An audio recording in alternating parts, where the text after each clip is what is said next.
dia, amada Igreja do Senhor, que a graça e a paz do nosso Senhor Jesus Cristo seja conosco esta manhã, amém? Vamos fazer uma leitura da Palavra de Deus. Nosso texto nesta manhã será em 2 Timóteo, capítulo 3, versículo 1 ao 17. Vamos ler com fé todo o capítulo da Palavra do Senhor. 2 Timóteo 3, diz a Palavra de Deus: Sabe, porém, isto: nos últimos dias sobrevirão tempos difíceis, pois os homens serão egoístas, avarentos, jactanciosos, arrogantes, blasfemadores, desobedientes aos pais, ingratos, irreverentes, desafeiçoados, implacáveis, caluniadores, sem domínio de si, cruéis, inimigos do bem, traidores, atrevidos, enfatuados, mais amigos do prazeres que amigos de Deus, tendo forma de piedade, negando-lhe, entretanto, o poder.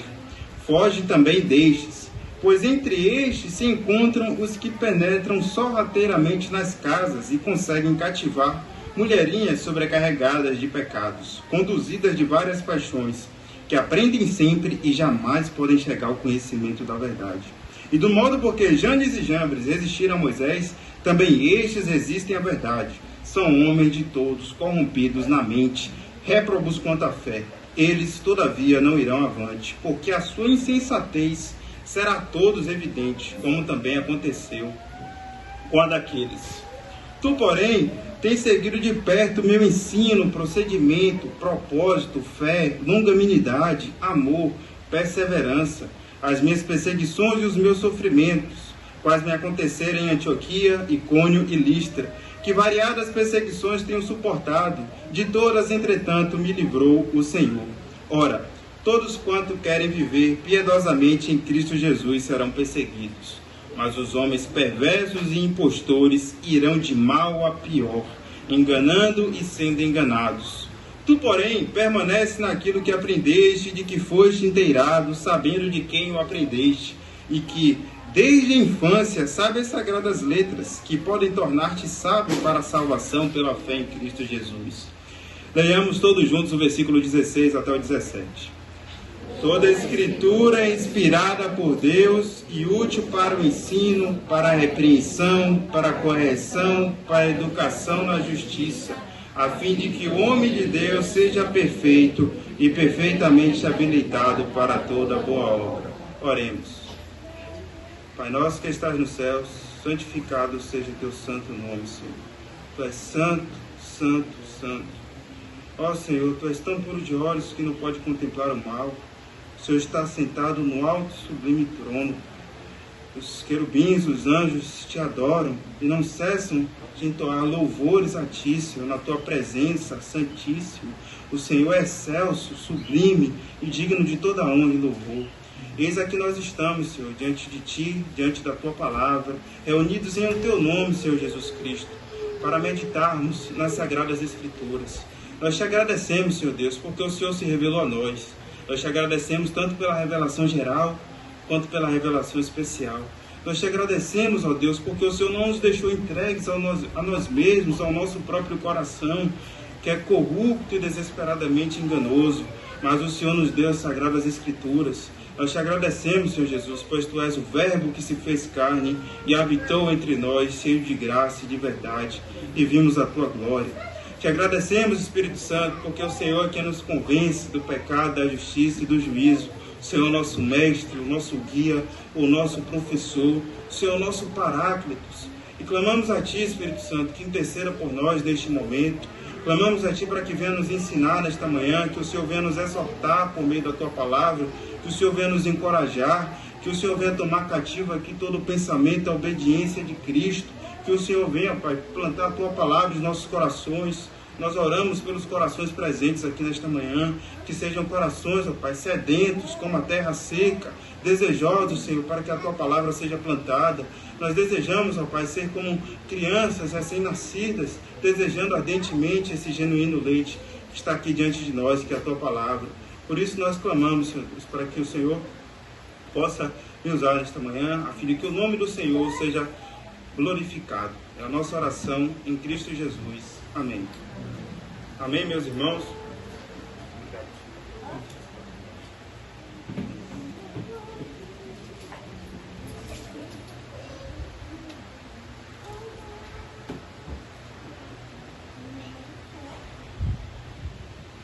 Amém, irmãos? O texto que nós lemos, 2 Timóteo, capítulo 3, o apóstolo Paulo começa aí no versículo 1, dizendo: sabe, porém, isto, nos últimos dias sobrevirão tempos difíceis.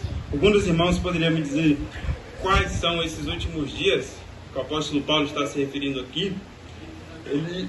Ele também usa a expressão semelhante lá em 1 Timóteo 4:1. Ele fala lá em 1 Timóteo, capítulo 4, versículo 1. Ora, o Espírito afirma expressantemente que nos últimos tempos alguns apostatarão da fé, por obedecerem a espíritos enganadores e a ensinos de demônios. Então, nos últimos dias, alguns apostatarão da fé. Esses últimos dias aqui que o apóstolo Paulo se refere, a essa era, é a era que nós vivemos, a era da igreja. Desde a vinda do Senhor Jesus Cristo até o seu retorno, nós estamos nos últimos dias. Nós estamos aqui nesses tempos difíceis. Esses últimos dias é descrito pelo apóstolo Paulo como sendo tempos difíceis. Os filósofos, os políticos, os homens de academia, os letrados, chamam a nossa era também de pós-modernismo. O pós-modernismo, meus irmãos, ele tem um Deus, ele tem uma ideia que impera no pós-modernismo, que é chamada de relativismo.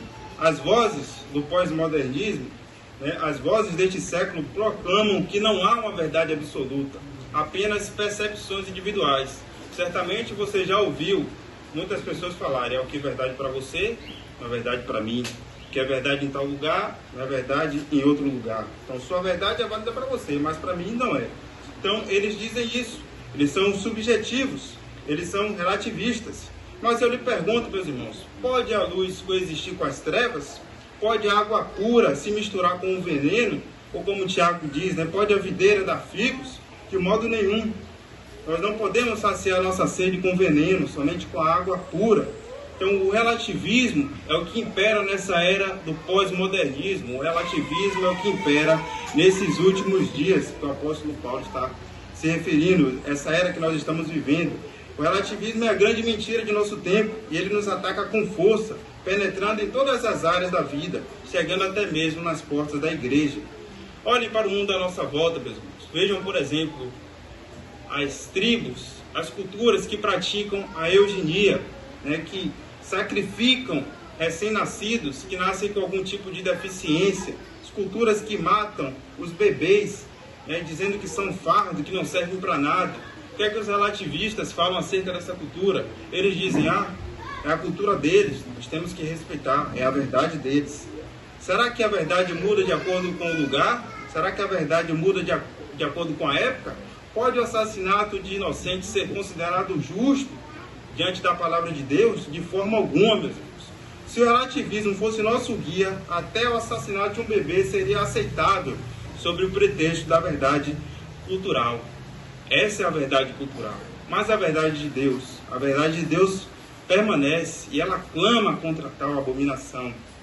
Outra prática igualmente abominável à eugenia é o aborto. A mulher que diz, e essa daí você certamente já ouviu, porque é um clássico, quando eu estava na UFBA, eu via direto, inclusive as paredes eram pichadas assim, diziam assim: meu corpo, minhas regras. E a partir desse pretexto relativista, elas praticam aborto, elas matam o bebê no seu ventre, dizendo que o corpo é delas e elas fazem o que querem. Como pode a vida de um inocente ser descartada, meus irmãos, tão facilmente? Irmãos, no mesmo dia em que eu vi o rosto do meu filho, através de uma ultrassom panorâmica, eu pude sentir a vida pulsando ali, naquela clínica, naquela sala de exame, e eu celebrei. Mas naquele mesmo dia, meus irmãos, em que eu estava alegre, feliz, celebrando, naquele mesmo dia, uma nação celebrava e comemorava a morte, a legalização do aborto na Colômbia.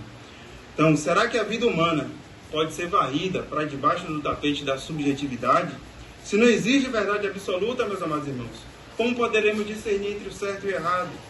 Como poderemos adorar a Deus, como o irmão André bem ensinou aqui, de modo relativo? Como podemos adorar a Deus de maneira que lhe seja agradável? Se cada um seguir sua própria verdade, haverá tantas informações, tantas formas de adoração, cada um seus próprios gostos, cada cabeça querendo adorar do seu jeito. Mas ouçam, meus irmãos, Deus não é um Deus de confusão, e sim de ordem. Ele é um Deus de ordem, de santidade, de perfeição, e Ele nos revelou a sua verdade aqui na Sagrada Escritura. Não importa o quanto o mundo mude, a verdade de Deus permanece inabalável. O salmista diz: a tua justiça é justiça eterna, e a tua lei é a própria verdade. E é por isso que, assim como Martinho Lutero, podemos dizer com confiança: a menos que eu seja convencido pelas Escrituras e pela razão clara, minha consciência estará cativa à palavra de Deus. Não posso e não vou me retratar de nada, pois ir contra a consciência não seria certo nem seguro. A nossa consciência está cativa às Escrituras, podemos dizer nada além das Escrituras, como Lutero afirmou. Portanto, meus irmãos, diante desse contexto do relativismo, esse contraste entre o relativismo e a palavra de Deus, vamos meditar na verdade eterna e imutável do Deus vivo em 2 Timóteo 3, do versículo 14 ao 17. E ao fazermos isso, eu oro para que todos nós sejamos transformados por essa verdade. Eu oro para que a palavra de Deus venha cumprir o propósito pela qual ela foi dita aqui, para que a luz da palavra de Deus brilhe em nossos corações e nos faça permanecer firmes e inabaláveis na fé. Amém? Então vamos ao contexto da epístola brevemente. Aqui a passagem que nós vamos nos concentrar é do versículo 14 até o 17. Eu fiz a leitura do capítulo inteiro apenas para poder contextualizar. E o contexto da passagem aqui é acerca da bibliologia. O que é bibliologia? É uma matéria da teologia sistemática. A bibliologia é uma junção de duas palavras, a palavra biblos e a palavra logia. Então o que é biblos? Biblos significa rolo ou livro, porque antigamente os pergaminhos, eram em forma de rolo, os papiros da palavra eram em forma de rolo.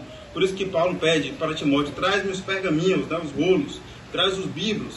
Então a palavra bíblia significa isso, rolo ou livro. E a palavra logia significa um conjunto de verdades, significa ciência, estudo. Logia significa doutrina. Então aqui a passagem que queremos meditar está nesse contexto, está no contexto da bibliologia, da doutrina das Sagradas Escrituras. Portanto, a bibliologia é isso, é o estudo da Bíblia, o estudo, a doutrina da palavra de Deus. Assim, quando nós estudamos bibliologia, quando nós estudamos essa matéria, nós nos deparamos com verdades que emanam da própria Escritura.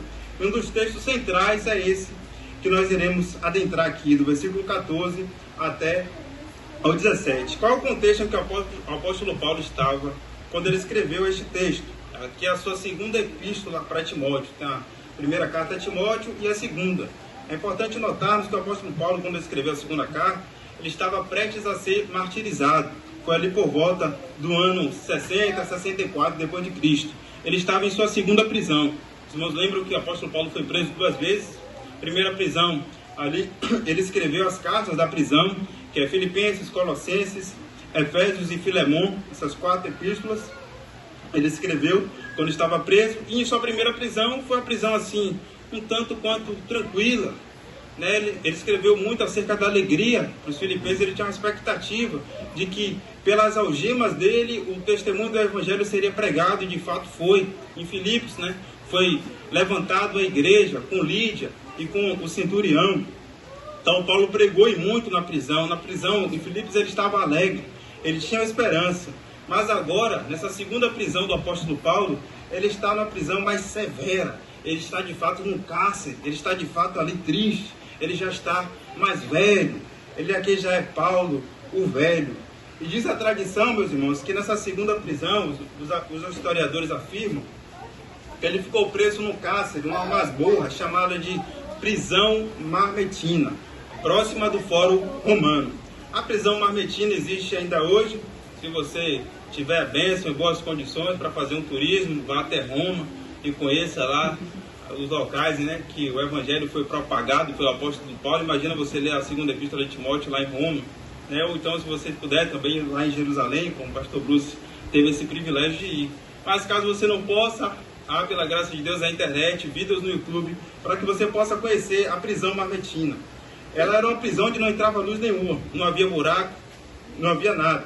Apenas uma passagem para que entrasse um pouco de alimento. Isso quando eles resolviam dar alimento para os presos. Alguns ali morriam de fome. Eles eram colocados lá e não davam comidas para eles. Eles morriam à míngua. Então Paulo está nessa prisão marmetinha, no lugar frio, né?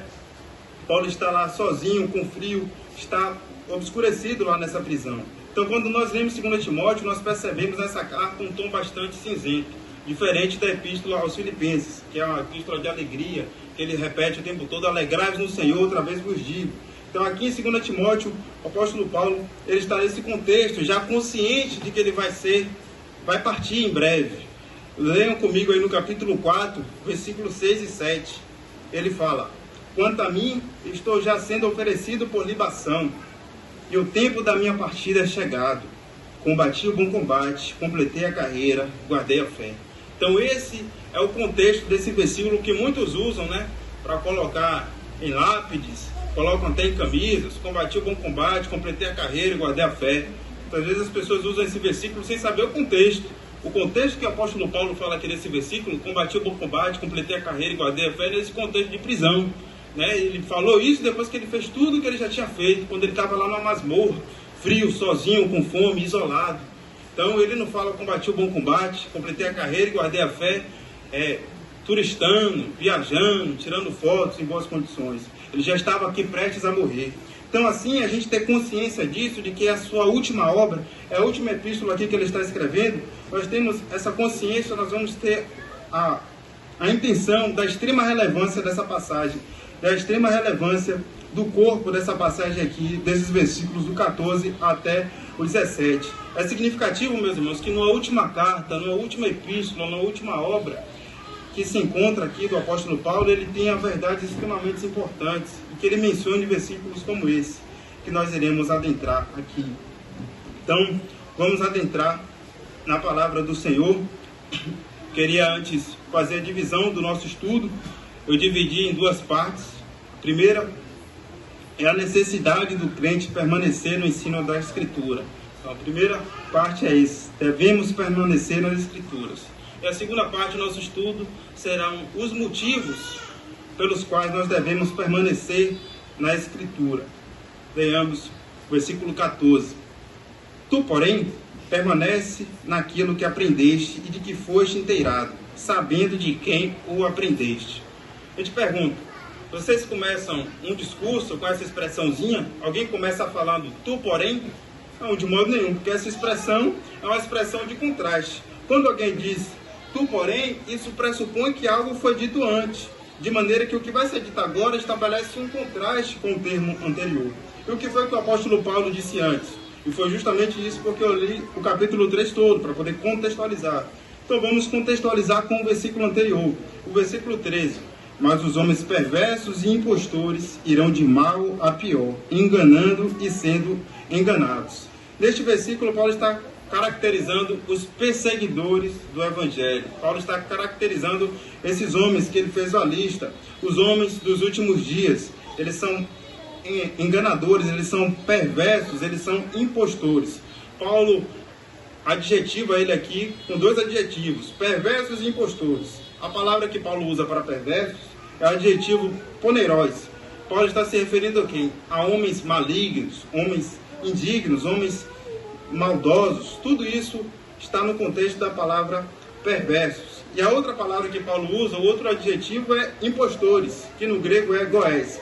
Essa palavra, meus irmãos, impostores, era uma palavra usada para descrever feiticeiros, mágicos, homens enganadores, homens que lidavam com magias, com coisas ocultas, que gostavam de enganar.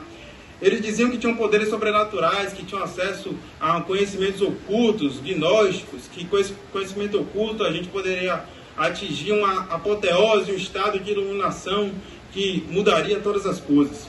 A literatura grega clássica sempre usa a palavra em um sentido depreciativo, computando o impostor como um viajante trapaceiro.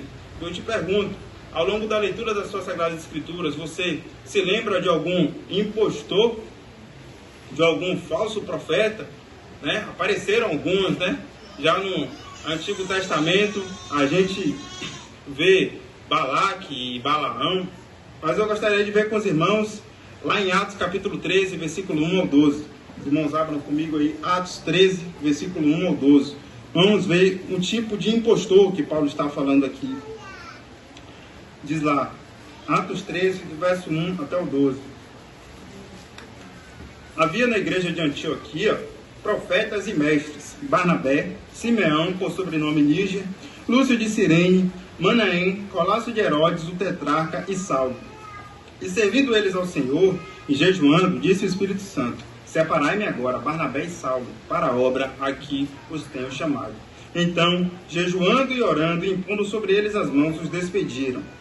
Enviados, pois, pelo Espírito Santo, desceram a Seleucia, e dali navegaram para Chipre. Chegados a Salamina, anunciavam a palavra de Deus nas sinagogas judaicas. Tinham também João como auxiliar. Havendo atravessado toda a ilha até Pafos, encontraram certo judeu mágico, falso profeta, de nome Bar-Jesus, o qual estava com o procônsul Sérgio Paulo, que era homem inteligente. Este, tendo chamado Barnabé e Saulo, diligenciava para ouvir a palavra de Deus. Mas opunha-se Elimas, o mágico, porque assim se interpreta o seu nome, procurando afastar da fé o procônsul. Todavia, Saulo, também chamado Paulo, cheio do Espírito Santo, fixando nele os olhos, disse: ó filho do diabo, cheio de todo engano, de toda malícia, inimigo de toda justiça, não cessarás de perverter os retos caminhos do Senhor? Pois agora, eis aí está sobre ti a mão do Senhor, e ficarás cego, não vendo o sol por algum tempo. No mesmo instante, caiu sobre ele névoa e escuridade, e andando à roda, procurava quem o guiasse pela mão. Então, o procônsul, vendo o que sucedera, creu maravilhado com a doutrina do Senhor. Amém? Então, irmãos, aqui está na Bíblia um exemplo de homem perverso e impostor, que o apóstolo Paulo cita, um homem enganador, que vai enganando e sendo enganado. Quem é esse homem? Bar-Jesus, ou também como ele era conhecido como Elimas, o mágico. Ele era um falso profeta. Note bem aí no versículo 7, como é que ele é descrito? Ele é descrito dessa forma, versículo 7 de Atos. Falso profeta. Ou seja, este Elimas é um tipo de homem perverso que Paulo está falando aqui. E veja como a Bíblia descreve o trabalho desses falsos profetas. Como é que a Bíblia descreve o trabalho dos enganadores, desses homens que buscam enganar? Veja no versículo 8 aí de Atos 13. Diz que ele procurava afastar da fé o procônsul. E a Bíblia fala que o procônsul era um homem inteligente, Sérgio Paulo. Então você que é inteligente, você que tem um entendimento, veja que haverão pessoas, falsos profetas, buscando te afastar. A inteligência humana meramente não basta para não ser enganado. É necessário ter o conhecimento das Escrituras, né? Então o procônsul era um homem inteligente, ele diligenciava por ouvir a palavra de Deus. Chamou Barnabé e Saulo, né? Então eu sou inteligente, chama aqui pastor Bruce, pastor Adriano para me ensinar a palavra de Deus. Mas pode ter algum enganador, né? Portanto, meus irmãos, o que devemos fazer com esses homens perversos e impostores que buscam perverter as pessoas da fé? Vejam aí no versículo 9. Todavia, Saulo, também chamado Paulo, cheio do Espírito Santo, fixando nele os olhos, disse: ó filho do diabo, cheio de todo engano, de toda malícia, inimigo de toda justiça, não cessarás de perverter os retos do caminho do Senhor? Então, o que foi que Paulo fez? Paulo fixou nele os olhos. Ou seja, com toda a autoridade, Paulo cheio do Espírito Santo. E aqui nós vemos a importância de estarmos preparados, meus irmãos, para poder resistirmos ao maligno, resistirmos ao diabo, a importância de estarmos armados com toda a armadura de Deus. Nós nunca sabemos quando vamos nos deparar com homens perversos e impostores. Então, é isso que nós devemos fazer com esses homens perversos, falsos profetas, impostores, repreendê-los. Paulo não teve medo de falar: ó, filho do diabo, chama mesmo de filho do diabo, está lá na Bíblia. É para fazer isso, não tenha pena não. São todos aqueles que pervertem as Sagradas Escrituras, são todos aqueles que retiram, acrescentam palavras da Bíblia, são esses homens. Por exemplo, os testemunhos de Jeová são um grande exemplo disso. Eles estão aí por aí batendo de casa em casa. Recentemente eles entraram lá na vila. Os irmãos sabem que eu moro numa vilazinha, de vez em quando faz o culto lá. Eles estavam lá buscando perverter, buscando enganar. Tinha um grupozinho lá, tinha algumas mulheres, os 3 homens estavam lá com a Bíblia debaixo do braço. Eu cheguei, na má educação, boa tarde, eles vieram me evangelizar e aquela coisa. E foi daquele jeito: ó, filho do diabo, vocês estão pervertendo os caminhos, né? Então eu falei que eles estavam levando as pessoas para o inferno com esse falso ensino. Por mais que eles estavam querendo dizer que estava ensinando a boa e tudo mais. E aí no final a mulher me disse, a gente nem crê que inferno existe. Então imagina, eles são cegos guiando cegos, né? E aí o Senhor Jesus já falou o que acontece com o cego guiando o cego. Então voltemos aqui agora para a passagem de 2 Timóteo. Saímos de Atos, voltamos para 2 Timóteo 3. Então que fique claro para você estar sempre pronto a repreender testemunho de Jeová, ou seja lá quem for, falso profeta, viu? 2 Timóteo 3,13. Aí Paulo diz, esses enganadores, esses falsos profetas, o que é que vai acontecer com eles? Paulo diz, irão de mal a pior, enganando e sendo enganados. Note bem, meus irmãos, qual é o sentido dessa expressão, irão de mal a pior? Aqui não significa que eles vão se dar mal na vida, não significa que eles vão andar para trás, que eles vão morrer, que o carro vai bater, que vai falecer, vai ter uma arritmia, que vai perder os bens. Não é simplesmente se dar de mal a pior, que os projetos vão cair por terra, né? Que vai perder finanças. Não é meramente isso, não é se dar mal de uma forma material. Nós sabemos que esses homens perversos impostores, sim, nós sabemos que eles vão caminhar na direção ruim. Nós sabemos que o juízo de Deus está reservado para eles, que um dia o Senhor Jesus Cristo há de estabelecer novos céus e nova terra onde habitarão justiça. Ele irá vir e julgar essas pessoas. Mas o que esse versículo está dizendo, o que Paulo está dizendo aqui, que esses homens vão de mal a pior, é que no sentido mais amplo, eles continuarão enganando amanhã. Se eles enganam hoje, eles vão de mal a pior. Amanhã eles enganarão ainda mais, e ainda mais. Eles vão criando mais mentiras e mais mentiras. Eles vão criando várias formas de engano para as pessoas caírem e se ludibriarem. As pessoas às vezes percebem, não, isso aí é um engano, e eles criam outro, e outro, e outro. E aí eles vão indo de mal a pior. É nesse sentido, é nessa degeneração contínua. E os irmãos não devem se assustar com isso. Nós vemos isso nessas falsas igrejas aí. Eles criam vários tipos de engano. Eles criam, como o irmão André falou aqui, ao som do rodopio, todo tipo de coisa eles fazem. São homens perversos, eles enganam. E um traço dessa perversidade, meus irmãos, é ser enganado. Então Paulo disse que eles enganam, mas também eles são enganados. Então aquela coisa, a moeda vai e volta, né? Com a mesma moeda que ele dá, ele recebe. Então, ele engana e é enganado. E por quê? Porque eles são enganados. Os homens perversos, eles não somente enganam, mas eles são facilmente enganados. Porque o apóstolo Paulo descreve lá no capítulo 3, ou no capítulo 4, veja comigo, versículo 3. É por isso que eles enganam e são enganados. Aí 2 Timóteo 4,3. Pois haverá tempo em que não suportarão a sã doutrina. Pelo contrário, cercar-se-ão de mestres segundo as suas próprias cobiças, como que sentindo coceira nos ouvidos, e se recusarão a dar ouvidos à verdade, entregando-se às fábulas. Então é por isso que esses homens enganam e são enganados. Porque as pessoas, quando elas vão ouvir, elas sentem coceira no ouvido, não conseguem ouvir. Você está ali com a palavra de Deus, você estudou, você orou, você está preparado, mas ela sente coceira no ouvido, meu irmão, ela não quer ouvir de jeito nenhum. Elas são entregues aí, eu veja bem, pelo contrário, cercar-se-ão de mestres segundo as suas próprias cobiças. O que é cercar-se de mestres segundo as suas próprias cobiças? Aqui tem um mestre que quer me ensinar a falar a verdade, e aqui tem um mestre que quer me ensinar a falar o que eu quero. Então eu vou vir para esse que vai falar o que eu quero. Eu vou para esse que vai me ensinar prosperidade. Tudo posso naquele que me fortalece. Você não prospera que você não dá o dízimo. Falta fé em tua casa, meu irmão. Veja ali a passagem, né, de Elias. Elias ali multiplicou o pão da viúva de Sarepta. Então tenha fé e tudo isso. Eles descontextualizam toda a passagem. É por isso que essas pessoas são enganadas, que elas só querem ouvir o que elas querem. Elas se cercam desse tipo de mestre. Quando chega um mestre, como o pastor Bruce chega e fala: o que eu acho não importa, importa o que a palavra de Deus diz. Então quando chega um homem assim, dá coceira nos ouvidos. Quando chega um homem que diz isso, importa o que a palavra de Deus diz, ela sente coceira nos ouvidos.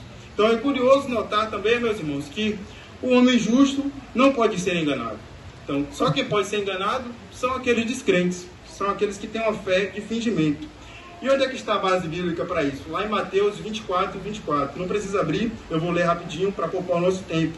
Jesus fala lá no sermão: porque surgirão falsos cristos e falsos profetas, operando grandes sinais e prodígios para enganar, se possível, os próprios eleitos. Então, se possível, né, não vão enganar, se possível, Jesus fala que vai surgir, mas se possível, não vão nos enganar. O Senhor Jesus também fala lá, quando ele está ensinando em João 10, sobre o bom pastor, ele diz: eu lhes dou a vida eterna e jamais perecerão, e ninguém as arrebatará da minha mão. Aquilo que meu Pai me deu é maior do que tudo, e da minha mão e da mão do Pai ninguém pode arrebatar.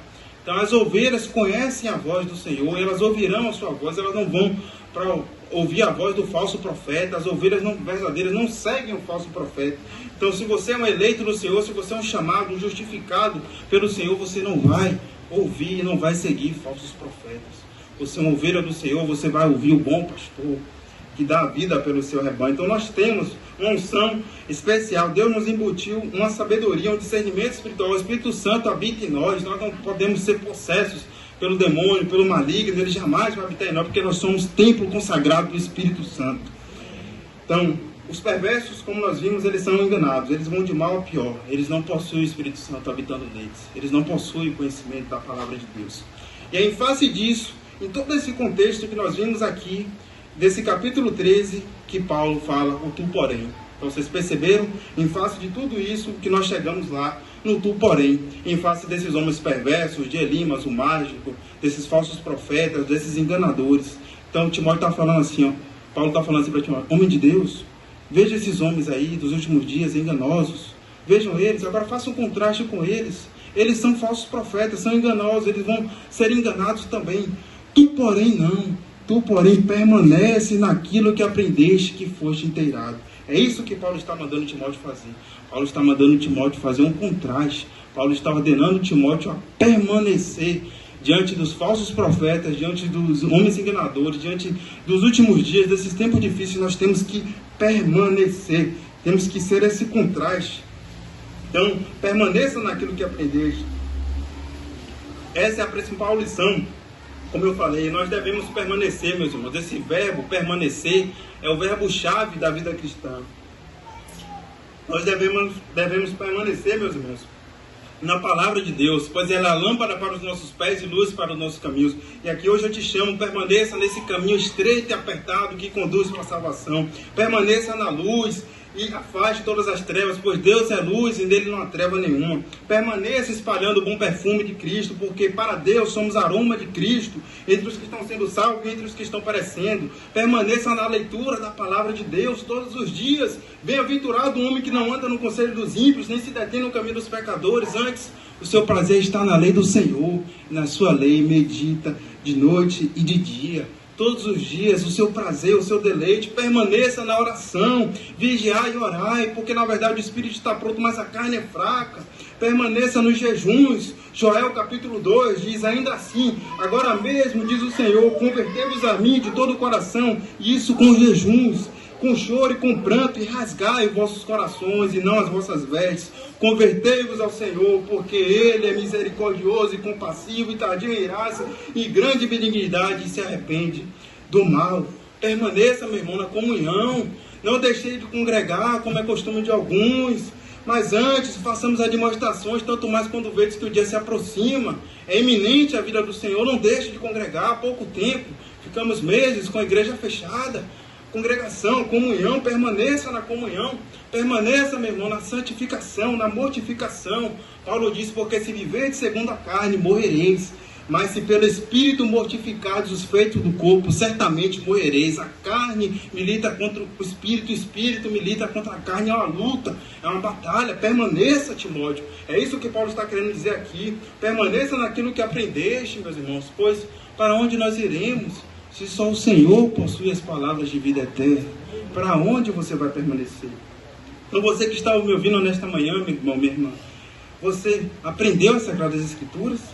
Permaneça nelas, permaneça no ensino da palavra do Senhor. Essa é a lição central, é a peça central da passagem que Paulo está ensinando para Timóteo. Vamos agora ao versículo 15, ele diz, e que desde a infância sabe as sagradas letras que podem tornar-te sábio para a salvação pela fé em Cristo Jesus. Então nós vimos a primeira lição, eu devei de permanecer, permaneça na palavra, permaneça na palavra.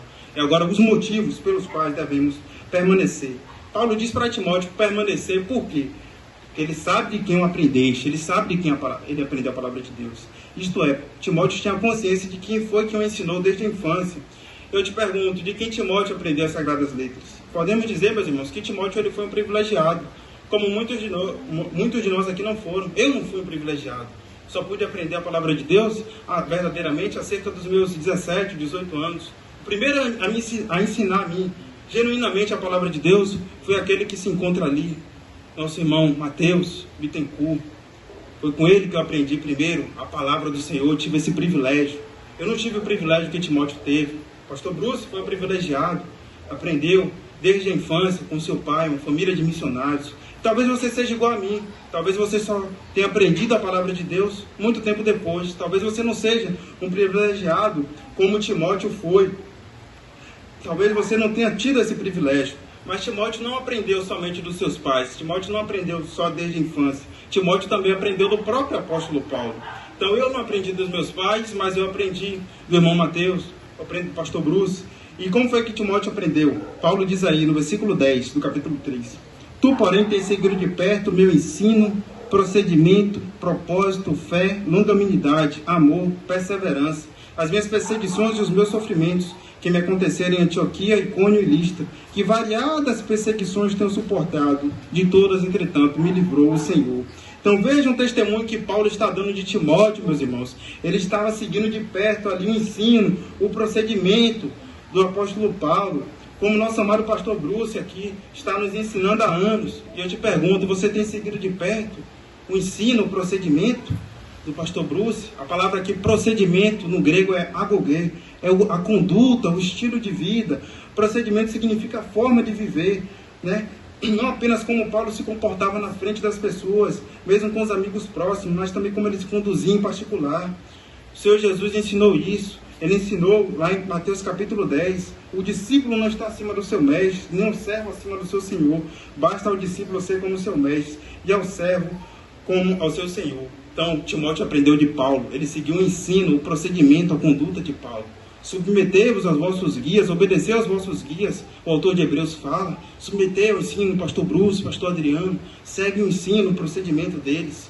E você que não teve esse privilégio, como eu não tive, se você não teve esse privilégio que Timóteo teve, veja lá no capítulo 1, versículo 5, testemunho de Timóteo desde a infância. É dito, pela recordação que guardo de tua fé, sem fingimento, a mesma que primeiramente habitou em tua avó Lóide e em tua mãe Eunice, e estou certo de que também em ti. Então a fé de Timóteo, aqui Paulo dá um testemunho, é uma fé sem fingimento, é uma fé verdadeira, genuína, e essa fé primeiramente habitou em tua avó Lóide e em tua mãe Eunice. Então Timóteo foi um privilegiado. E se você não foi um privilegiado igual a mim, se você não teve esse privilégio de aprender desde a infância, mas você é avó, você é avô, você é pai, você é mãe, dê esse privilégio ao seu filho. Jamais deixe de anunciar todo o desígnio de Deus para o seu filho. Faça com que o seu filho, sua filha sejam Timóteos, que eles aprendam desde a infância, que eles sejam inteirados, que eles tenham uma fé sem fingimento desde a infância. Passe esse privilégio que você não teve para os seus filhos. É a sua responsabilidade diante de Deus, mais do que ensinar filosofias, matérias, colégio, tudo isso. Mais do que desejar que seu filho seja inteligente, que ele tenha uma formação. Você tem que desejar a salvação do seu filho, né? E assim, o contrário de você ensinar o correto é você ensinar aquilo que é errado. E é possível você fazer isso, mesmo estando na igreja. Infelizmente, se a sua fé for uma fé de fingimento. Veja comigo lá em 1 Pedro, capítulo 1, versículo 18. Pedro fala que os pais eles têm essa responsabilidade. Ou eles vão ensinar as Sagradas Escrituras, ou eles vão ensinar o fútil procedimento. Pedro fala lá, 1 Pedro 1, 18. Sabendo que não foi mediante coisas corruptíveis, como prata ou ouro, que fostes resgatados o vosso fútil procedimento, que vossos pais vos legaram. Então quem foi que legou o fútil procedimento? Os pais.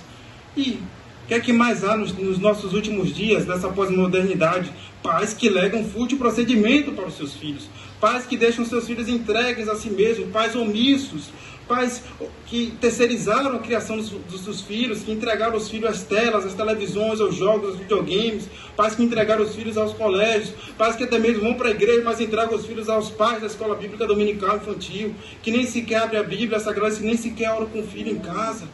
Há uma omissão dos pais. Eu clamo, se você não teve o privilégio de aprender desde a infância, não seja omisso. Ensine as sagradas letras para os seus filhos. Os pais entregam os filhos, deixai-os, são guias cegos. Ora, se um cego guiar outro cego, ambos cairão no barranco. Você vai deixar lá o seu filho, no colégio, em qualquer outro lugar, sendo guiado por um cego? Você vai deixar ele cair no barranco? De modo nenhum, meus irmãos. É triste e vai indo, enganando. Cada vez pior, essa tristeza vai aumentando nos nossos dias. Recentemente eu assisti um filme com minha esposa, um filme americano chamado de Idiocracia. É um filme lançado em 2006, um filme que já vai fazer quase 20 anos, nós já estamos em 2024. É um filme muito bom, é um filme futurista, é um filme satírico, é um filme que ele traz aquela ideia de distopia, né, como 1984, Admirado Mundo Novo, então é uma distopia. E nesse filme de comédia, há um grupo de cientistas do exército americano que eles decidem fazer o congelamento humano por um ano, em uma cápsula semelhante a um caixão. Não se divulgou o motivo pelos quais eles desejam fazer esse congelamento humano, talvez por sobrevivência, semelhante ao Capitão América, quem já assistiu, né? O Capitão América foi congelado. E aí o experimento dá errado. Os 2 seres humanos seriam congelados por apenas 2 anos, por apenas um ano, mas eles acabaram sendo congelados por mais de 500 anos. E aí eles acordam num futuro distópico, numa possibilidade, onde o QI da humanidade tinha feito o quê? Caído lá para baixo. Então era o ano 2000, o homem acordou no ano 2500, pensando que ele estava em 2001. Quando ele viu, estava todo mundo burro, né? As pessoas tinham sido totalmente emburrecidas a ponto de não saberem nem mais a linguagem. Ele falava, ninguém entendia, parecia que ele estava falando em outro idioma. Ninguém entendeu o que ele estava falando. As pessoas não sabiam fazer as tarefas mais básicas, meus irmãos. Pasmem, de higiene pessoal, não havia mais saneamento básico. O mundo estava tomado por lixo, assim, ó. Era lixo, os prédios totalmente tomados, as pessoas dentro de casa. Netflix, videogame, vídeos, TikTok, lá ouvindo, e o cara falava, todo mundo com fone no ouvido embutido, comidas de fast food, até água potável saía verde, porque as pessoas emburreceram, o QI da humanidade caiu, e é isso que vai acontecendo, estão sendo enganados, os pais estão sendo enganados, não estão ensinando desde a infância, as crianças estão com o QI caindo cada vez mais. Pesquise. Só vocês verem os dados aí, a humanidade, meus irmãos, está emburrecendo. Os últimos dias estão sendo difíceis. Por isso que nós temos que permanecer no tu, porém. Temos que ser esse contraste. Não podemos deixar que essas coisas aconteçam. Então, esse filme, ele ilustra bem aquilo que nós vemos no próprio livro de Juízes. Esse filme Idiocracia ilustra como uma geração tem a responsabilidade de ensinar a outra geração. E quando a geração não faz isso, as pessoas caem na idiocracia. Foi o que aconteceu em Juízes. Só que no caso de Juízes foi a idolatria, né? A geração não ensinou a geração. E aí ficou aquele refrão: naqueles dias não havia rei em Israel, e cada um fazia o que era reto ao seu próprio coração. Então, havia o relativismo no livro de Juízes. O relativismo é antigo, né? Pós-moderno, desde o tempo de Juízes lá, cada um já fazia. Essa verdade não importa para mim, o que importa é de cá. O relativismo é antigo, não é moderno, não.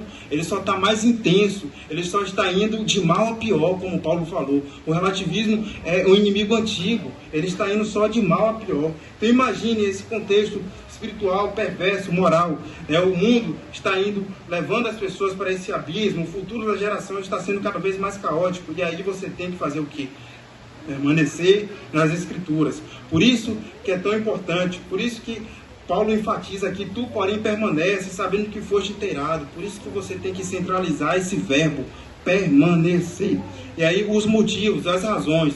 Já fiz um contraste. Se você não permanecer, o QI está caindo. A geração precisa aprender. Se você não permanecer, seu filho vai cair ladeira abaixo. Você também vai junto com ele, indo de mal a pior.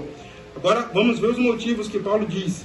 Primeiro motivo, ele fala aí: e que desde a infância sabe as sagradas letras. Então, primeiro motivo, devemos permanecer, porque a Escritura, meus irmãos, é sagrada. Ele fala: Timóteo, desde a infância você sabe as sagradas letras. Vovó Eunice disciplinou, vovó Eunice fez você memorizar, vovó Eunice fez você ler, sua mãe também, sua mãe Eunice, sua avó Lorde, fez você memorizar, fez você aprender. Então você sabe, a Escritura então é sagrada, devemos permanecer por isso. A palavra sagrada aqui é pura, tem uma pureza, ela é transcendental, ela veio de Deus. Permaneça por isso, que não é palavra de homem não, meu. Não é um livro de homem não, é um livro de Deus. Por isso que você tem que permanecer nesse livro. É transcendente, as Escrituras. Permaneça nelas, tipo, desde a infância você ouve, você repete, você já conhece.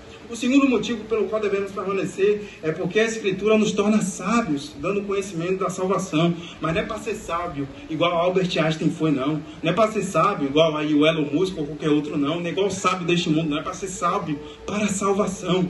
Por isso você deve permanecer nas Escrituras. Você vai permanecer e vai ensinar o seu filho, não para que ele seja um doutor, um médico, um advogado, mas que ele seja sábio para a salvação. Por isso que nós devemos permanecer. É com esse propósito que você tem que ter de educar, de fazer o homeschool, de ensinar o seu filho todos os dias. É com esse desejo que ele seja sábio para a salvação. Seja lá qual profissão ele escolher, seja lá qual seja o plano que Deus tenha para a vida dele, que meu filho seja o sábio para a salvação.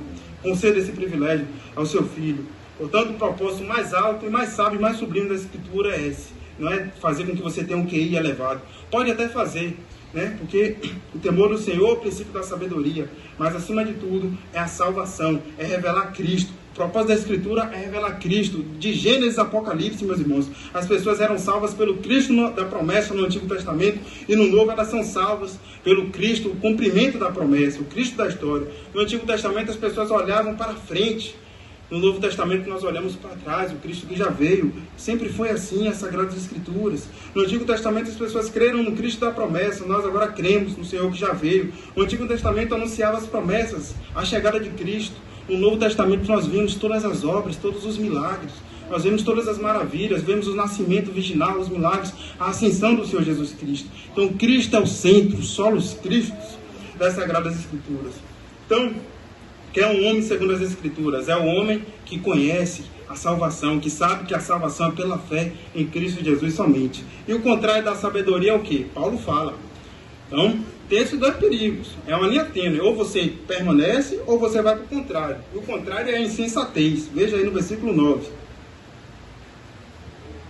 Vamos ler a partir do final do versículo 8, do capítulo 3. São homens de todo corrompidos na mente. Então a mente é corrompida, a mente já não pensa mais. Réprobos quanto à fé.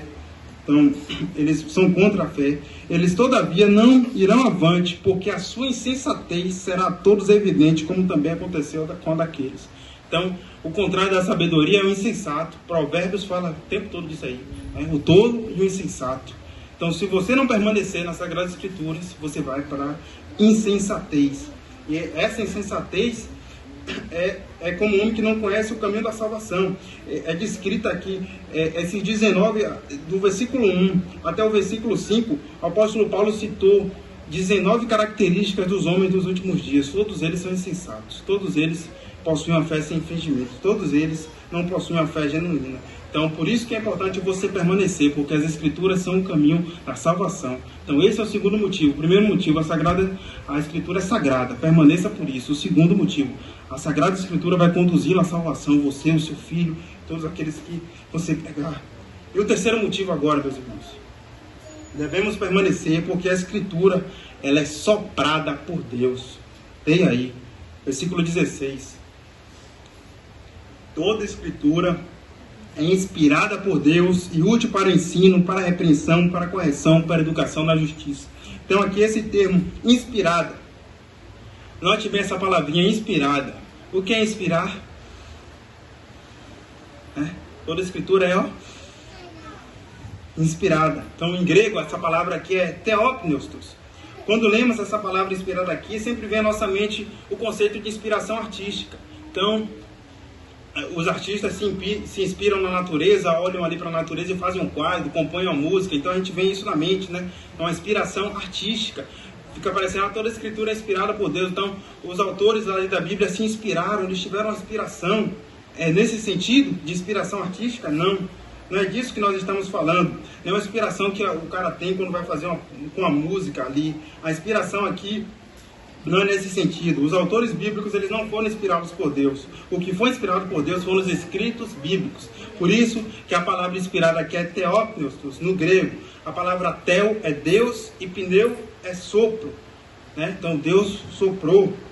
Então toda escritura, ela é soprada por Deus. Em outras traduções, como a Corrigida Fiel vai dizer, toda escritura é divinamente inspirada por Deus. Então o que Paulo tem em mente aqui é aquilo que foi ensinado lá em Gênesis sobre a criação. Gênesis 2, capítulo 7. Então formou o Senhor Deus ao homem do pó da terra e lhe soprou nas narinas o fôlego de vida, e o homem passou a ser alma vivente. Assim podemos dizer que toda escritura ela é soprada por Deus. Toda escritura ela vem de Deus. Toda escritura é divina. Toda escritura é útil porque foi Deus que a soprou, foi Deus que a revelou. O O apóstolo Pedro também dá o testemunho lá em 2 Pedro, capítulo 1, versículo 20 e 21. Sabendo primeiramente isto, que nenhuma profecia da Escritura provém de particular elucidação. Então foram os homens, particularmente elucidando. Porque nunca jamais qualquer profecia foi dada por vontade humana. Entretanto, homens santos falaram da parte de Deus, movidos pelo Espírito Santo. Então o Espírito Santo os moveu, os inclinou, mas foi Deus quem soprou, Deus que inspirou. Deus preservou os homens em sua personalidade, em sua constituição, na sua forma, no seu estudo. Por exemplo, Davi já sabia tocar harpa. Davi, antes de compor salmos, ele já tocava para Saul. Então Deus usou esse dom, esse talento que ele próprio deu para Davi. E aí Davi compôs salmos belíssimos. Não é isso? Lucas, ele já era um médico, ele era grego, ele era um historiador, ele tinha muito conhecimento, tinha recursos. Então ele escreveu vastamente. O maior autor do Novo Testamento é Lucas, não em termos de números, mas em termos de tamanho. Ele escreveu Atos, vários capítulos, mais de 20 capítulos. Ele escreveu o Evangelho de Lucas, vários capítulos. Então Deus preservou a personalidade desses homens, a inteligência deles, e aí inspirou os escritos. Deus os inspirou. Por isso você deve permanecer, porque toda a Escritura é teópneos, toda a Escritura é soprada por Deus, é divinamente inspirada. Vamos agora para o quarto motivo. Devemos permanecer, porque a Escritura é útil para o ensino, repreensão, correção e educação. Então os irmãos estão me acompanhando? A ordem é permanecer. Motivo para permanecer? Primeiro motivo, a Escritura é sagrada, é pura, é santa, é separada. Segundo motivo, nós devemos permanecer na palavra do Senhor, porque ela conduz para a salvação. O terceiro motivo, devemos permanecer porque ela é inspirada, porque ela é soprada por Deus. E o quarto motivo agora, devemos permanecer porque ela é útil para o ensino, para a correção, para a repreensão, para a educação na justiça. Então aqui nós temos 4 verbos da utilidade das Sagradas Escrituras. A Escritura, ela vai ensinar, ela vai repreender, ela vai corrigir, ela vai educar. Temos 4 verbos. Por isso você deve permanecer, porque ela é útil para você ensinar. A palavra ensino aqui vem do grego, didaskalia. A palavra didaskalia, na maioria do Novo Testamento, ela é ensinada com a palavra se referindo à doutrina. Então, ela é útil para mostrar a doutrina, para mostrar o conhecimento das Escrituras. Foi essa palavra que Paulo falou para Tito também, lá em Tito capítulo 2, versículo 1. Tu, porém, fala o que convém à sã doutrina. Tu, porém, fala o que convém ao ensino. Então, a Escritura é útil para doutrinar o seu filho. Seu filho vai ser doutrinado, você também. Ela é totalmente útil para isso. Incluía todas as Escrituras. Segundo verbo aí, repreender. Então, a Escritura é útil para a repreensão. A segunda obra da palavra na vida dos crentes é a de reprovar. Esse é o sentido da palavra repreender aqui do verbo. No grego é elegemos. Repreensão carrega a ideia de convencer a pessoa do mau comportamento ou da falsa doutrina. Então a Escritura tem esse trabalho de reprovar, tem a ver com conteúdo, com equipar os crentes com o conhecimento exato e a compreensão da verdade divina. A repreensão faz isso. Paulo repreendeu a igreja de Corinto várias vezes, uma igreja que deu um trabalho para ele, e ele falou lá em 1 Coríntios 4, versículo 14, não vos escrevo estas coisas para vos envergonhar, pelo contrário, para vos admoestar como a filhos amados. Então a Escritura serve para isso, não é para envergonhar. A repreensão não é para você causar vergonha na pessoa, mas sim para você admoestá-la, para você repreendê-la, para você mostrar o caminho errado. Uma vez que ela foi repreendida, que ela viu o caminho errado, você vai para a correção. O terceiro verbo aí, corrigir. Correção é parnatosis, constrói sobre a reprovação. Uma vez que você repreendeu, você agora vai corrigir. Uma vez que você mostrou o erro, você corrige. Significa então restaurar, reformar. A Escritura é útil para isso. Ela faz o diagnóstico e depois ela dá o remédio. Então você repreendeu, você fez o diagnóstico, você mostrou o pecado, agora você corrige. Foi o que Davi falou, Salmo 19. Quem há que possa discernir as próprias faltas? Absolve-me das que me são ocultas. Também da soberba, guarda o teu servo, que ela não me domine. Então serei irrepreensível e ficarei livre de grande transgressão. Então, Senhor, absolve-me das minhas faltas. O Senhor já mostrou, absolve-me delas. E aí eu serei livre e ficarei irrepreensível, de grande transgressão. Eu vou ser corrigido.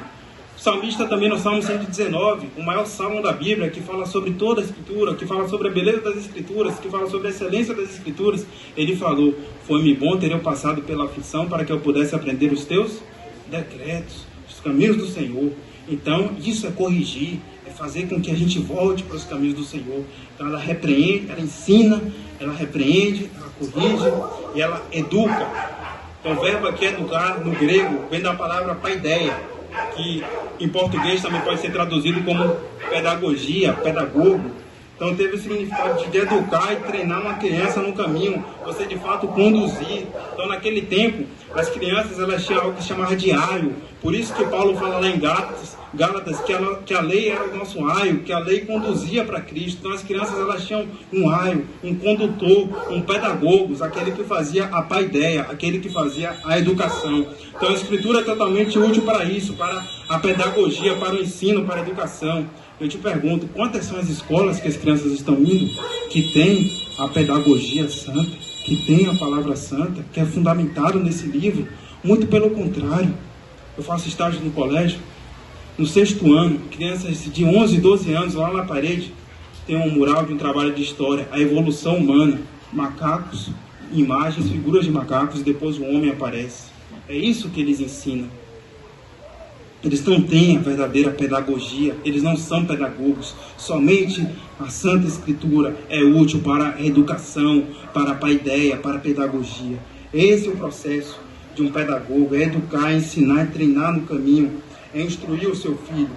Então, esse é o 4º motivo para você permanecer, porque a Escritura é útil para você ser ensinado, para você repreender, para você corrigir e para você educar. Então, você ensina, você repreende, você corrige, você educa. E o 5º motivo, devemos permanecer porque a Escritura nos torna perfeitos. Esse é o propósito.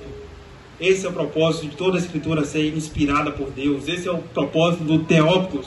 Esse é o propósito de ensinar, de educar, de repreender, de corrigir.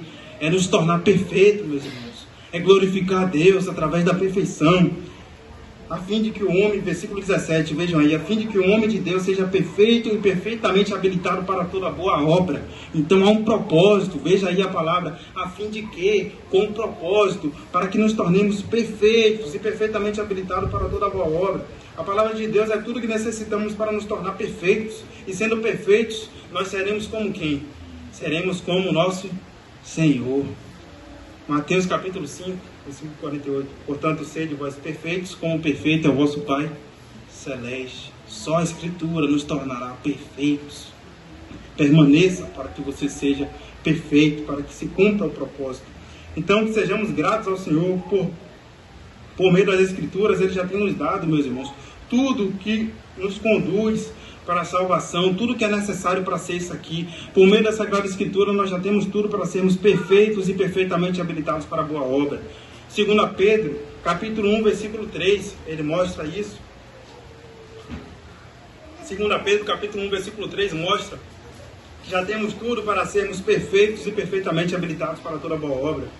Pedro fala lá, visto como pelo seu divino poder nos têm sido doadas todas as coisas que conduzem à vida e à piedade, pelo conhecimento completo daquele que nos chamou para a sua própria glória e virtude. Como é que vamos ter tudo isso? Através do conhecimento completo. E onde é que nós obtemos conhecimento completo? De Gênesis a Apocalipse. Somente na Escritura, em toda a Escritura, nós obtemos o conhecimento completo para a perfeição. Vamos agora, com o nosso texto exposto, com esses versículos aqui expostos, vamos às nossas lições centrais dessa passagem. Então, a lição principal que eu tanto repeti, o apóstolo Paulo fala para os filipenses, é segurança para vós outros, que eu repita as mesmas coisas. O apóstolo João também, na primeira epístola, 1 João, ele repete várias vezes os mesmos temas. João, discípulo do amor, ele repete amor, amor, amor. Ele faz contrastes, luz e trevas, amor e ódio. Então, a repetição é uma forma de pedagogia, a repetição é uma forma de ensino, de didascália. Então, a primeira lição que nós temos aqui é permaneça em Cristo. João capítulo 15, versículo 7. Se permanecerdes em mim e as minhas palavras permanecerem em vós, pedirei o que quiserdes e vos será feito.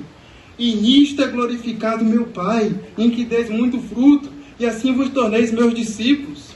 Permaneça em Cristo, você vai frutificar, meu irmão, minha irmã. Talvez seja por isso que você não está frutificando, você não permanece na palavra, você começa a ler a palavra e para. Talvez você nunca tenha lido todas as escrituras, talvez você começa e perde o ritmo, você começa a orar, tem um propósito de oração e você para. Permaneça na oração, no jejum, permaneça nas Sagradas Escrituras, permaneça em Cristo. Nessa passagem aqui de João 15, o verbo que mais Jesus repete é esse também, permanecer, permanecer, a videira e os ramos. Não pode frutificar se não permanecer. Você não pode frutificar, se você não frutificar, você vai ser podado, você vai ser cortado. Então permaneça em mim. Se permaneceres em mim, as minhas palavras permanecerem em vós, pedirei o que quiserdes, e vos será feito. Todos aqueles que permanecem em Cristo, permanecem na palavra de Cristo. Então o que Jesus está falando aqui é que não existe comunhão com Ele a partir da Bíblia. Não existe comunhão com Jesus sem isso aqui. Não tem como você receber o poder de Cristo na sua vida se você ignora a Bíblia. Se você não lê a Escritura, se você não bebe das Escrituras como sedento a sua água. Se você não recebe o alimento da Escritura como Estevão, que é um bebezinho agora e chora e pede para mamar. Então você tem que desejar ardentemente, como o apóstolo Pedro falou. Jesus disse que quando você bebe da palavra, que você permanece nele através da palavra, o Pai, aquilo que você pede ao Pai, que está dentro da vontade de Deus, é isso que Ele lhe concede. Ou seja, se você permanece na palavra, as suas petições vão ser de acordo com a vontade de Deus, serão, por assim dizer, perfeitas. E aí, pedireis o que quiserdes e recebereis. Não é para pedir uma Ferrari. Permaneci na palavra, pedir uma Ferrari, não ganhar uma Ferrari. Não, meu irmão. Permanecendo na palavra, o seu coração vai ser o coração segundo o coração de Deus, como era o de Davi. E Davi orou e pediu e fez salmos belíssimos. E a vontade do Senhor se cumpriu na vida de Davi. Então, quando você permanece na palavra, você frutifica, como Davi frutificou. Permaneça na palavra, meus irmãos. Esse é o verbo, é a chave da Sagrada Escritura. Você precisa abrir a Bíblia todo dia. Salmo 1, versículo 1, já tem memorizado. Deuteronômio 17 também era dito para os reis, eles tinham que abrir todos os dias no livro da lei, já lá no Pentateuco, quando estava sendo formado. E aí eles não abriram, não souberam julgar. Então, para poder julgar bem, para poder discernir, você tem que ir todos os dias. Você precisa orar, precisa beber de Cristo todo dia. Se você não gosta de ler a Bíblia, se você não gosta de pregação, é um sinal do afastamento de Deus. É um sinal de que, de alguma maneira, a vida de Cristo não está fluindo em você. Porque Ele diz que fluirão rios de água vivas. O aroma de Cristo vai sair, o perfume, o bom perfume de Cristo vai fluir de você. Você vai, quando você lê isso aqui, é como se estivesse se perfumando, a boticário lá, passando no seu corpo, você sai de casa. Aí dessa forma, você passa o perfume aqui caríssimo. Não sei nem qual é o perfume mais caro, porque eu não tenho perfume, mas é como se fosse um perfume caríssimo, um nardo precioso, né, que aquela mulher derrubou nos pés de Jesus, banhou Jesus. Aqui é um nardo precioso, meu irmão. Passa esse perfume todo dia antes de sair de casa. Chegue lá cheiroso, a fragrância, fluindo. Cheiro de vida para os que são salvos, cheiro de morto para os que são da perdição. É isso que você tem que passar todos os dias, meus irmãos. A segunda lição aqui, importantíssima, que nós temos, né? A primeira já gravaram, permanecer. João 15, 2 Timóteo 13,14, tu porém permanece, seja o contraste, bote esse verbo lá, permanecer. A segunda lição, defenda o só da Escritura e o toda Escritura. Somente as Escrituras e todas as Escrituras são teóptenos, sopradas por Deus. Deus soprou. Defenda o teópteno, somente as Escrituras, só a Escritura e toda a Escritura. Veja comigo lá, em Atos capítulo 20, versículo 27, é um versículo belíssimo, um dos versículos favoritos também do nosso amado pastor Bruce. Atos capítulo 20, versículo 27. Atos 20, versículo 27. Vamos ler a partir do 24, é belíssimo. Vamos ler Atos 20, a partir do versículo 24. Porém, em nada considero a vida preciosa para mim mesmo, contanto que complete a minha carreira e o ministério que recebi do Senhor Jesus para testemunhar o Evangelho da graça de Deus. Então, Paulo não considerava a vida preciosa, ele só queria completar a carreira. Combati o bom combate, completei a carreira, guardei a fé, e ele fez isso. Então, aqui em Atos, ele estava mais novo aqui ainda, né? Então ele já estava ali, lá no final, a gente vê até o cumprimento da palavra aqui, como a gente viu. Ele desejava completar a carreira dele. E aí ele fala para Timóteo: combati o bom combate, completei a carreira, guardei a fé. Então, por não ter considerado a vida preciosa para si mesmo, ele conseguiu fazer o que ele queria. Ele conseguiu completar a sua carreira, como ele falou para Timóteo: já agora estou sendo oferecido por libação, né? Uma coroa está sendo preparada para mim. Eu completei a minha carreira, combati o bom combate. E aí ele continua: agora eu sei, versículo 25, que todos vós, em cujo meio passei pregando o reino, não vereis mais o meu rosto. Então Paulo estava sendo oportuno. Isso aqui é aproveitar cada oportunidade. Eu sei que talvez vocês não vão ver mais o meu rosto. Então quando você for para algum lugar, talvez a pessoa nunca vai te ver mais. Às vezes isso acontece muito no Uber. Os motoristas de Uber, muitas vezes eles não vão mais nos ver, né? Você pega um Uber ali ou qualquer outro lugar, aquela pessoa não vai ver mais o seu rosto. Então o que é que você tem que fazer? Aí Paulo diz: eu não vou ver mais o seu rosto, né? Eu lhe conheci hoje, talvez eu não lhe veja mais. Eu quero fazer o quê? Eu quero ficar limpo do seu sangue, meu. Quero lavar minha mão, né, perante Deus. Ele fala: portanto, eu vos protesto no dia de hoje, que estou limpo do sangue de todos. Então, o máximo que você puder, pregue a palavra, limpe. Se você teve uma oportunidade, né, pregue a palavra. E aí ele fala: porque jamais deixei de vos anunciar todo o desígnio de Deus. Jamais deixei de anunciar todo o desígnio de Deus, toda a Escritura, somente as Escrituras e nada além das Escrituras. Ele anunciou todo o desígnio de Deus. As mãos deles ficaram limpas. Então, se você faz um discipulado, se você evangeliza, anuncie todo o desígnio de Deus. Não suprima nem retire nada da Bíblia. O Senhor Jesus também falou. O Senhor Jesus defendeu somente a Escritura e nada além das Escrituras e todas as Escrituras. Jesus defendeu, assim como Paulo defendeu. Ele falou: não só de pão viverá o homem, mas de toda a palavra que sai da boca de Deus. Então, ele não viveu parte da palavra, mas com toda a palavra, porque não são só parte das palavras que nos alimentam, mas toda a palavra saiu da boca de Deus. Toda a Escritura é inspirada por Deus. E a terceira lição, meus irmãos, é que há um ladrão aqui hoje. Há um ladrão aqui na congregação. Os irmãos sabem dizer quem é esse ladrão? Nós temos um tesouro. O ladrão, ele quer roubar esse tesouro aqui.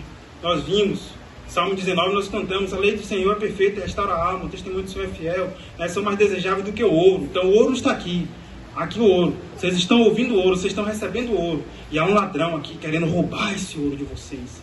A todo tempo, ele está querendo roubar. Marcos 4, capítulo 14, versículo 14 ao 20, a palavra do semeador. Jesus fala: o semeador semeia a palavra, são estes da beira do caminho, onde a palavra é semeada, e quando ouve, logo vem Satanás e tira a palavra semeada deles. Então Satanás é esse ladrão, ele rouba a palavra para que não frutifiquemos. Satanás não quer que saiamos cheios de amor, paz, alegria e santificação. Então, de Pedro também falou que o diabo, vosso adversário, anda de redor, querendo tragar, como leão que ruge, querendo roubar a palavra. Então não saia daqui permitindo que Satanás roube a palavra. Guarde a palavra no seu coração, como o salmista falou. Satanás rouba a palavra desde o princípio, em Gênesis 3. Lá, a serpente mais sagaz que todos os animais, ela adulterou a palavra de Deus, ela roubou de Eva. Não comereis de toda a árvore do jardim. Foi isso que Deus fez? Ela colocou a palavra de Deus em xeque, depois ela negou a palavra de Deus. É certo que não morrereis. Então o diabo, ele sempre faz isso. Ele coloca a palavra de Deus em xeque. Foi isso mesmo que Deus disse? Ande pelo caminho. Foi isso que Deus disse? Permaneça. Então a serpente lá em Gênesis 3 colocou a palavra de Deus em xeque. Quando você sair daqui, Satanás, ele vem, ele anda em redor, ele vai colocar a palavra de Deus em xeque. Foi isso mesmo que Deus disse? E depois de colocar a palavra em xeque, o que é que ele faz? Ele nega a palavra de Deus. É certo que não morrereis. Satanás negou. Deus falou: no dia que dela comer, morrereis. Aí Satanás: não, é certo que não morrereis. E depois ele apela para o orgulho, a independência humana: sereis como Deus. Então, se você for por esse caminho, se você não permanecer, você vai ser como Deus. Você vai ter o que você quer. Esses são os motivos, meus irmãos, para você permanecer. Permaneça porque é um ladrão, porque a Escritura é santa. E aí eu termino finalizando: tomai também o capacete da salvação e a espada do Espírito, que é a palavra de Deus. Oremos. Pai, nós te agradecemos, Senhor, por toda a Escritura. Te agradecemos, Senhor, somente pela Escritura. Te agradecemos, Senhor, porque toda a Escritura é soprada, é divinamente inspirada pelo Senhor, e ela é completamente útil para o nosso ensino, para a nossa repreensão, para a nossa correção, para a nossa educação na justiça, a fim de que nos tornemos como o Senhor, perfeitos e perfeitamente habilitados para toda boa obra. Obrigado, Senhor, por esse livro santo.